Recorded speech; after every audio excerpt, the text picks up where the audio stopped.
Hi there and welcome back to Rithmetic with Ron. Today we're going to talk about how do we add and subtract mixed numbers if they have different denominators. Hope you enjoy the video.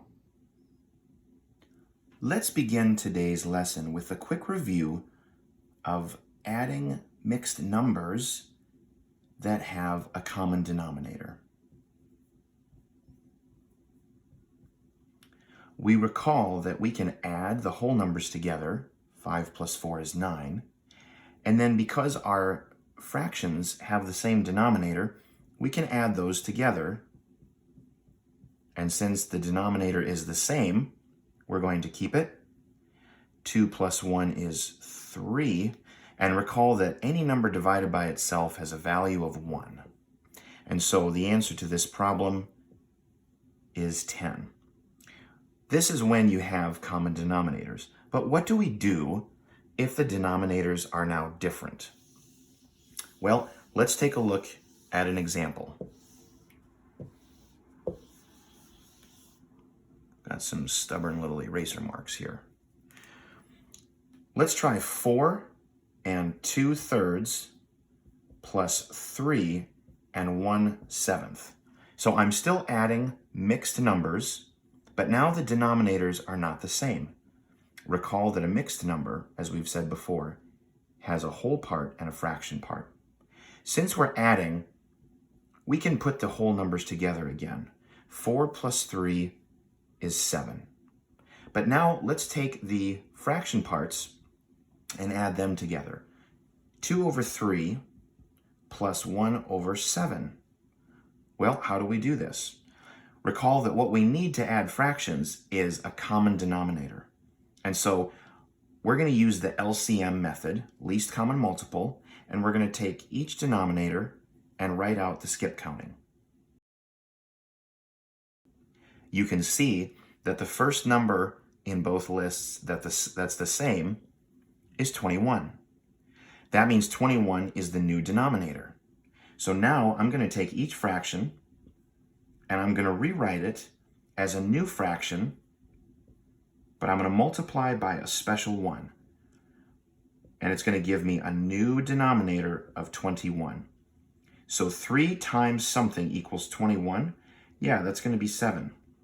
And for this to be a special 1, the top also has to be 7. So this has a value of 1. 2 times 7 is 14. And 14 over 21 is the new equivalent fraction to 2/3. Let's write that up here. 14 over 21 plus, let's do the same thing with 1 over 7. 1 over 7 times a special 1 is going to give me a new fraction with a denominator of 21. 7 times something is 21, 3. For this to be a 1, the top and bottom have to be the same, and 1 times 3 is 3. So this is my new equivalent fraction, has the same value as 1 over 7, but it looks different. It has a denominator of 21. And now I can add these together. I have the same denominator, so I keep it. And 14 plus 3 is 17. When we write a mixed number, the whole part and the fraction part are added together. So what I'm going to do is take the 7 and I'm going to add 17 over 21. Let's go ahead and write that down here. 7 plus 17 over 21. But we write that as just 7 and 17 over 21. These are the same, meaning that when you read this, you're really adding the whole part and the fraction part together. Let's go ahead and take a look at an example of two mixed numbers that are being subtracted. 4 and 1/3 minus 2.5. Now see that they do not have common denominators, so we're going to have to convert them first to improper fractions, and then we will find how to get them the same common denominator. Let's start with 4 and 1/3, and recall that when you convert a mixed number into an improper fraction, you can multiply the whole number and the denominator and add the numerator. 4 times 3 plus 1. 4 times 3 is 12, plus 1 equals 13. 13 what? 13 thirds. How about 2.5? 2 times 2 plus 1.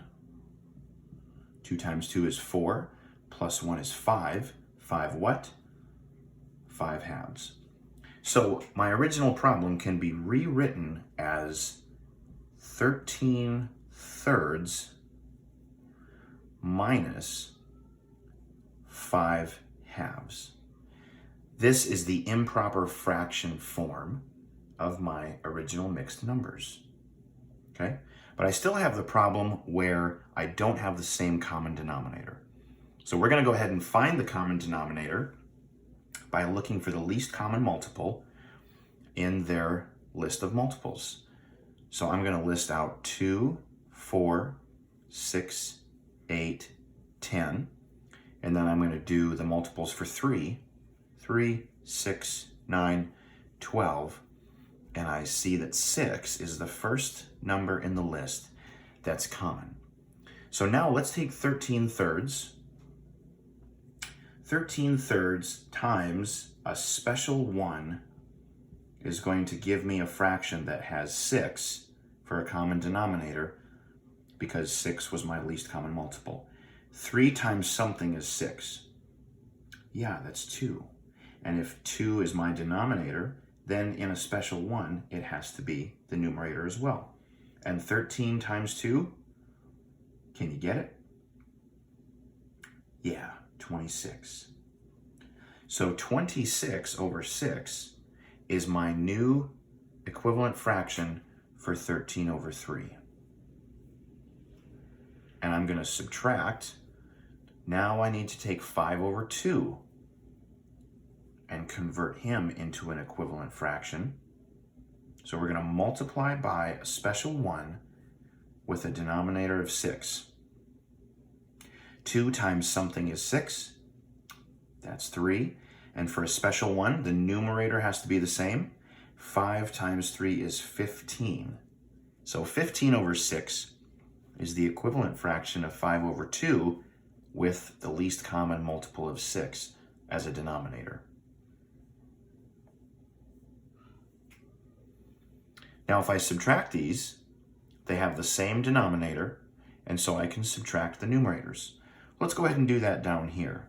26 minus 15 is what I'm doing to the numerators. 6 minus 5 is 1. 2 minus 1 is 1. So 11 is the new numerator, and it has a denominator of 6. Let's go ahead and write that here. 11 over 6 is my final answer. Now, if we want to, we can convert that into a mixed number, since we started with mixed numbers. And we're going to do that as follows. 11 over 6 is the same as two fractions that both have a denominator of 6 and the numerators add to 11. Now there's different numbers that add to 11, but if we can pull a 6 out, then 6 over 6 becomes 1. And if 6 is here, then what plus 6 is 11? 5. 5 plus 6 is 11, and we have the same denominator. So this is basically the rule about adding fractions with a common denominator, just done in reverse. 1 plus 5 over 6 equals 1 and 5/6. Thanks for watching today's video on how to add and subtract mixed numbers that have different denominators. Go ahead and hit subscribe, and we'll see you next time.